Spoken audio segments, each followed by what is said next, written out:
नमस्कार, डलहौजी टाइम्स में मैं संजीव शर्मा आपका बहुत बहुत स्वागत करता हूं। जैसा कि डलहौजी टाइम्स की शुरुआत में हम लोगों ने आपसे वादा किया था कि डलहौजी टाइम्स में हम इस प्रकार के कार्यक्रम देंगे जो समाज के हर वर्ग से एवं जीवन के हर क्षेत्र से जुड़े हुए होंगे।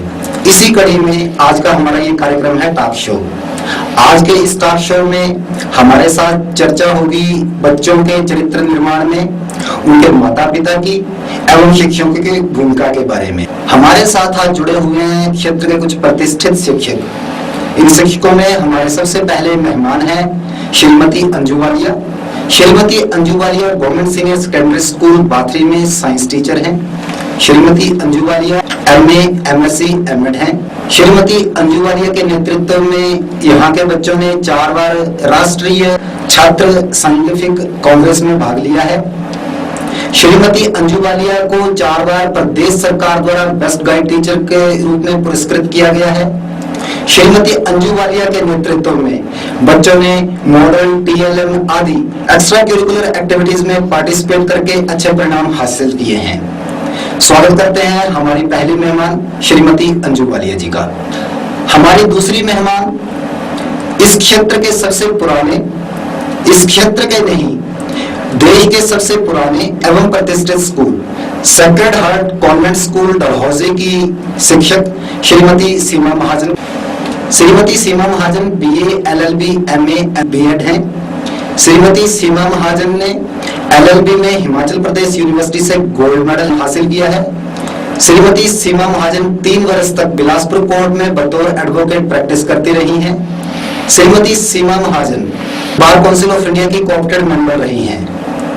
आजकल श्रीमती सीमा महाजन सेक्रेड हार्ट हाई स्कूल में सीनियर टीचर के रूप में कार्यरत हैं।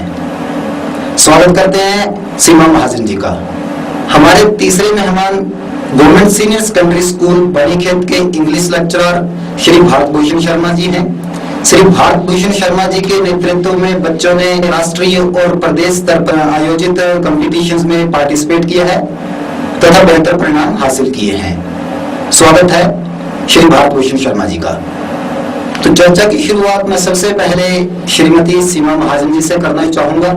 श्रीमती सीमा महाजन जी, मैं आपसे जानना चाहूंगा कि छात्रों के चरित्र निर्माण में परिवार की क्या भूमिका रहती है? Role of a family matters a lot because family is the first school for a child, from where the child starts to learn.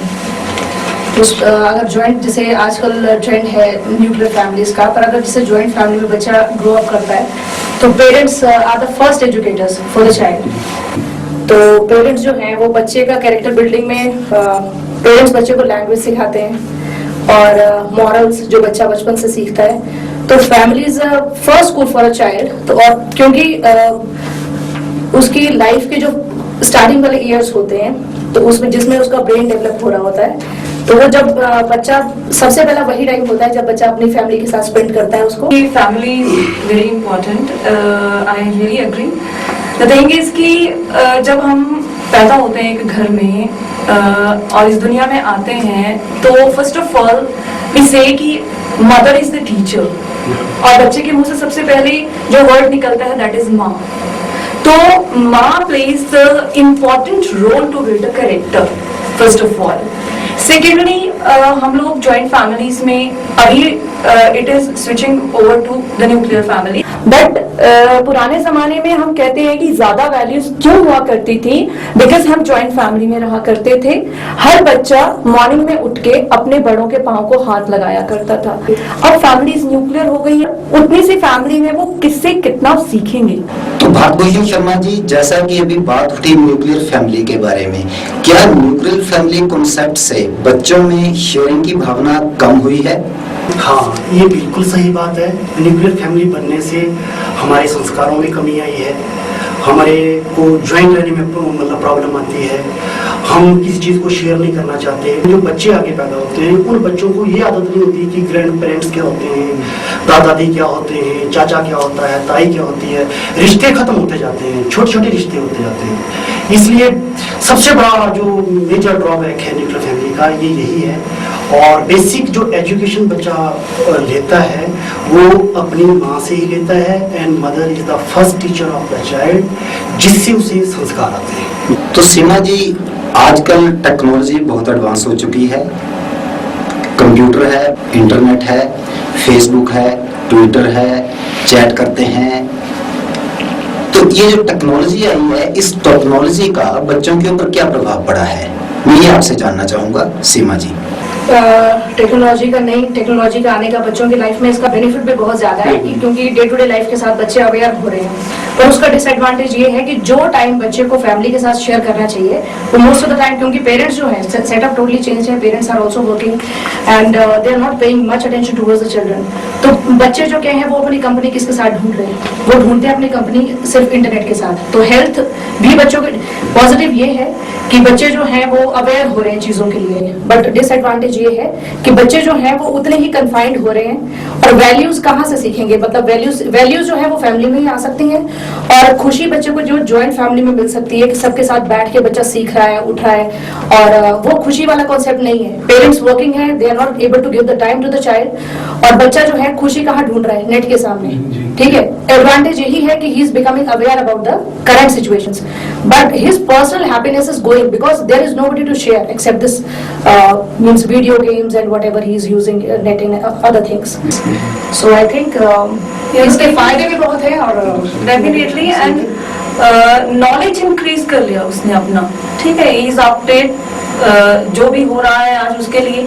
तो जब हम कंपेयर करते हैं कि नॉलेज आ गया, क्या कैरेक्टर बिल्ड हुआ, सो वहां पे ये बहुत बड़ा एक सेटबैक हो जाता है हमारे लिए, और हम ये कह सकते हैं कि एक बहुत बड़ा ड्रॉबैक हो जाता है कि हाईटेक तो हम हो गए, नॉलेज अपडेट कर लिया, पर क्या उसका कैरेक्टर बिल्ड हुआ? बिकॉज ये चीजें जो हमने उनको प्रोवाइड करवा दी हैं, we are providing them being parents, right? तो हमने उनको प्रोवाइड करवा दिया, ओके, हमारा रिस्पॉन्सिबिलिटी खत्म हो गया, we are also responsible for this. हमने उनको टाइम नहीं दिया, हम दे सकते थे, it's not like that we can't give the time, but we are not, there is no proper management of that time so that we can give some time to our kids also. So we can't blame only the kids, we are also responsible being the parents also.